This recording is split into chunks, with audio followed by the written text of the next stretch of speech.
malı nara üye getirip surata sürdüm şey kirkile git. Suratın öyle 5 kilo git. Dur hav. İsteyen beni? İsteyen beni? Yattın mı? Ne yapıp edeceksin? Yatırdın mı? Yatmasan bağırıp tutup oluyor. Hey! Değil mi? Ne mi? Ne? Kıyıvat etmeyene yerliğin mi? Yusra korporan akma. Vağır vur, allına da ihali tav. Hey, sizin pildiniz ne var? Gideyen varsa izine gero. Dör sar var kayıttı izine. Kimay be? Dinleme komşum ney?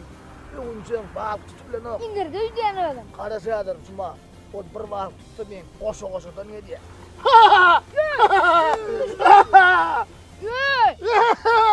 Hey, tuttu be! Yine. Yine.